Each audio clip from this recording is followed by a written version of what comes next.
नमस्कार मित्रमैत्रिणींनो, आज मी तुमच्यापुढे ब्रह्मदेवांनी सांगितले सृष्टीची रचना कशी केली ही कथा घेऊन आली आहे. नारद मुनी जेव्हा ब्रह्मदेवांना म्हणाले, तात तुम्ही शिवचरित्रावर अनेक गोष्टी सांगून माझ्या ज्ञानात भर घातली आहे. आता शिवप्रभूंच्या आज्ञेनुसार तुम्ही पुढे सृष्टीची रचना कशी केली याविषयी काही सांगा. ब्रह्मदेव म्हणाले, नारदा, तू फारच योग्य माहिती विचारली आहेस. आता मी काय सांगतो ते लक्षपूर्वक ऐक. आम्हाला आदेश आणि आशीर्वाद देऊन भगवान महादेव अंतर्धान पावले. त्यांच्या आज्ञेचे पालन करण्यासाठी मी ध्यानमग्न होऊन आपल्या कर्तव्यांचा विचार करू लागले. मी श्रीहरी विष्णूंकडून ज्ञान प्राप्त करून सृष्टीची रचना करण्याचा निश्चय केला. मला आवश्यक तेवढा उपदेश करून ते अदृश्य झाले. ब्रह्मांडाच्या बाहेर गेले आणि भगवान शिवाचा अनुग्रह प्राप्त करून वैकुंठात निवास करू लागले. मी सृष्टी रचनेच्या उद्देशाने हरिहरांचे स्मरण केले व पूर्वीच निर्माण झालेल्या अथांग जलाशयातील ओंजळभर पाणी वर उडवले. त्याचे एक विराट अंड्यात रूपांतर झाले. ते 24 तत्वांचे एकत्रित समूह रूप होते. ते खूप जड होते. त्यात चेतना नाही म्हणून माझ्या मनात संशय निर्माण झाला. मी कठोर तप आरंभले. 12 वर्षे भगवान श्री विष्णूंचे चिंतन करत राहिलो.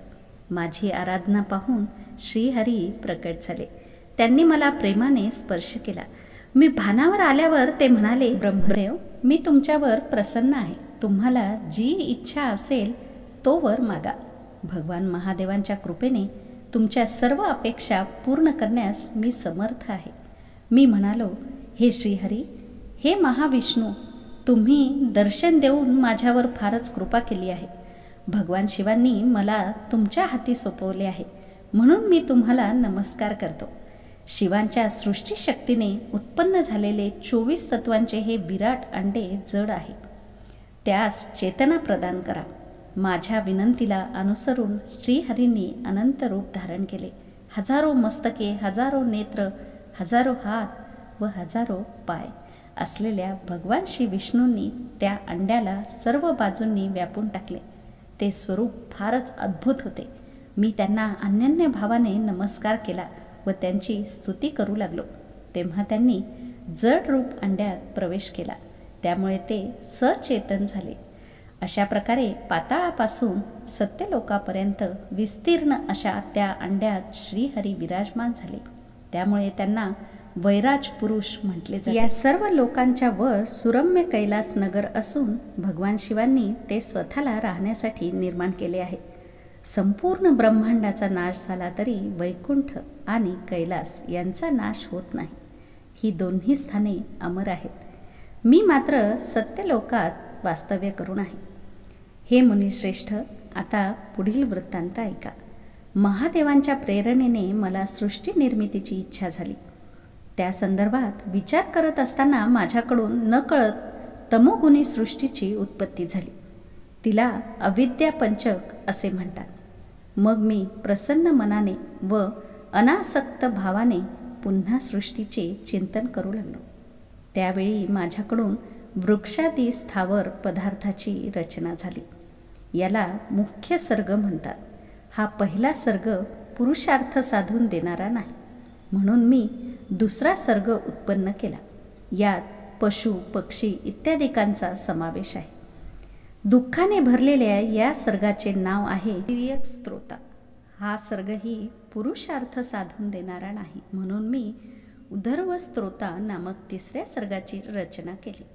हा सात्विक सर्ग देव सर्ग म्हणून विख्यात झाला. हा सर्ग सत्यवादी आणि अत्यंत सुखदायक आहे.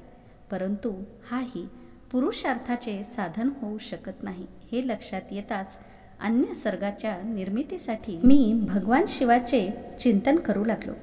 त्यांच्या आज्ञेने माझ्याकडून रजोगुणी सर्ग निर्माण झाला. या सर्गाला अर्वाक स्तोत्र म्हणतात. मनुष्य प्राण्यांचा समावेश असलेला हा सर्ग पुरुषार्थाचा परम साधक आहे.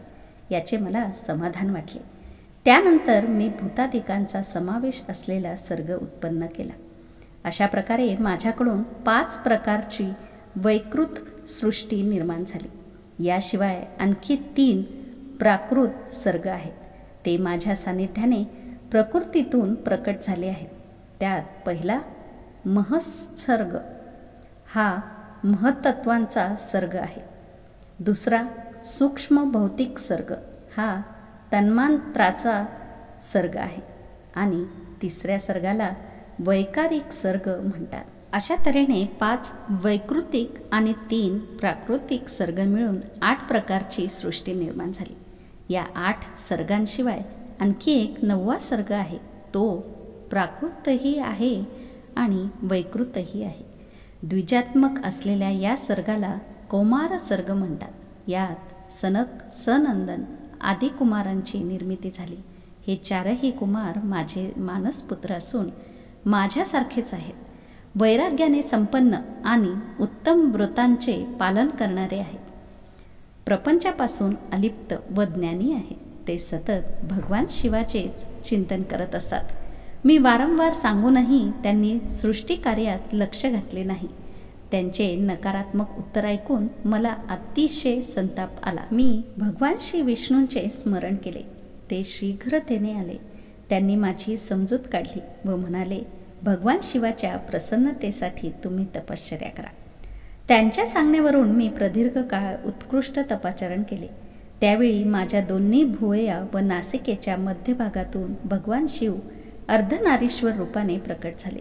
जन्मरहित, परम तेजस्वी, सर्वज्ञ, सर्वश्राष्टा आणि नीललोहित अंगकांती असलेल्या भगवान शंकरांना माझ्या सम्मुख पाहून मी धन्य धन्य झालो.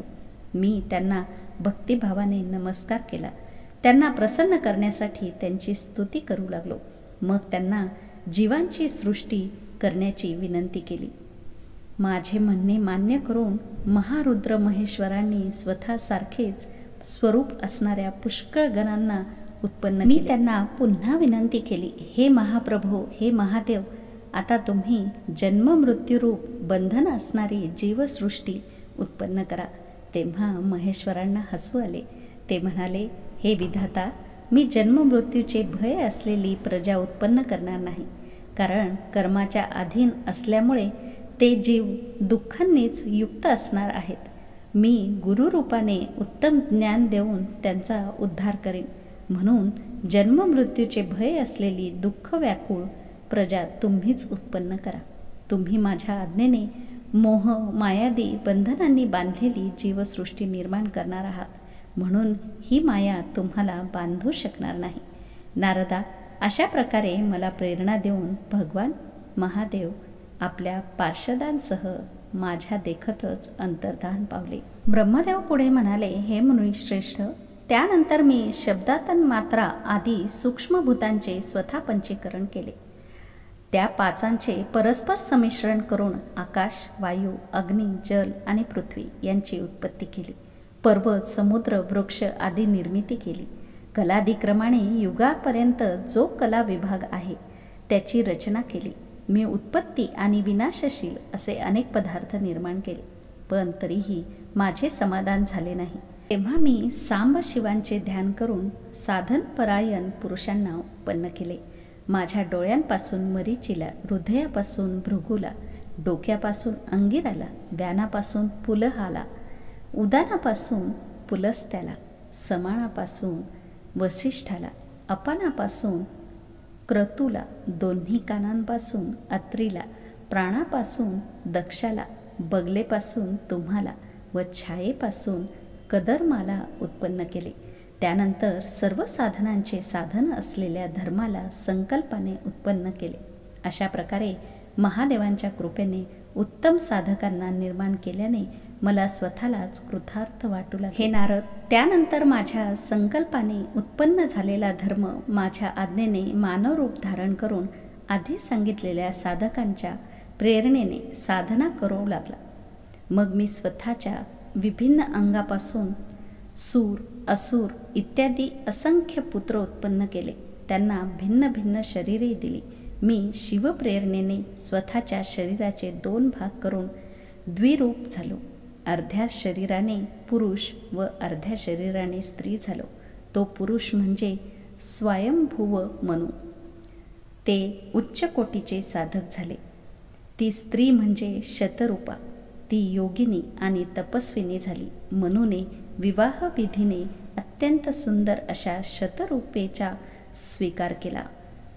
त्या दोघांपासून मैथुनजनित सृष्टी निर्माण होऊ लागली.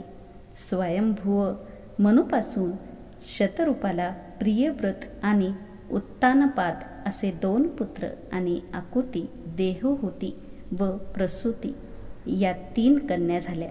त्या उपवर झाल्यावर मनूने आकुतीचा विवाह रुची नामक मुनीशी करून दिला.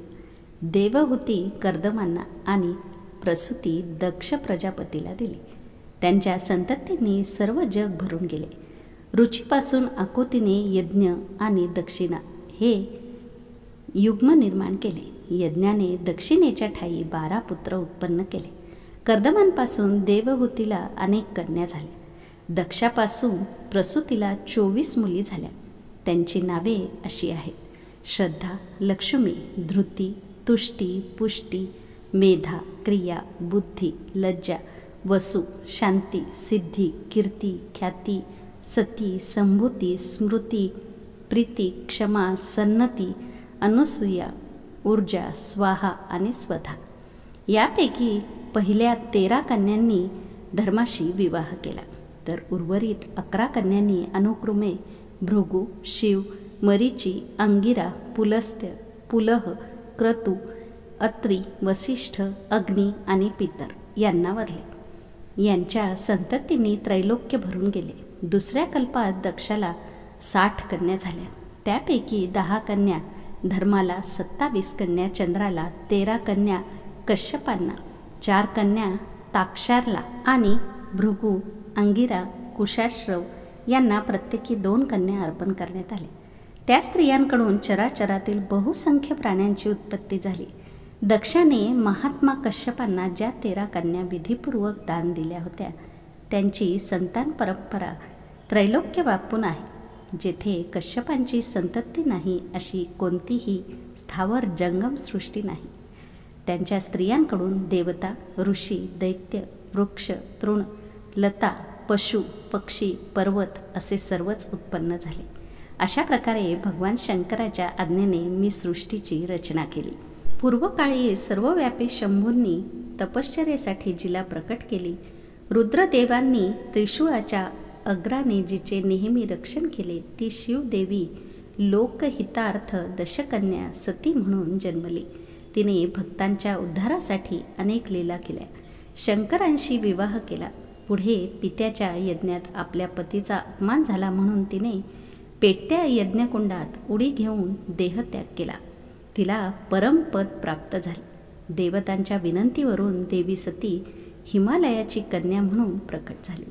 तिने कठोर तपश्चर्या करून भगवान भोलेनाथांना पुन्हा प्राप्त केले. देवी या जगात कालिका, अंबा, मृगाणी, कामाख्या, कामदा, चंडिका, भद्रा, चामुंडा, जया, विजया, जयंती, भद्रकाली, दुर्गा, भगवती व सर्वमंगला अशा अनेक नावांनी प्रसिद्ध आहे. ही सर्व नामे तिच्या गुणांना व कर्मांना अनुसरून प्राप्त झाली आहेत. ही नावे भोग आणि मोक्ष देणारी आहेत. नारदा, अशा प्रकारे मी तुला सृष्टीच्या उत्पत्तीविषयक माहिती सांगितली. हे सर्व ब्रह्मांड शिवांच्या आज्ञेने माझ्याकडूनच रचले गेले आहे. त्यांनाच परब्रह्म, परमात्मा म्हटले जाते. मी विष्णू आणि रुद्र गुणभेदांमुळे वेगवेगळी कार्ये करत असलो तरी त्यांचेच अंश आहोत, त्यांचीच रूपे आहोत. शिवमहाप्रभू स्वतंत्र आहे, निर्गुण आहेत व सगुणही आहेत. ते शिवा देवीसह शिवलोकी निवास करतात. तर मित्रांनो, तुम्हाला ही कथा कशी वाटली ते नक्कीच सांगा. आणि हो, लाईक आणि शेअर करायला अजिबात विसरू नका. RD स्टोरीजला सबस्क्राईब करा. पुन्हा भेटूयात अशाच एका छान कथेमध्ये.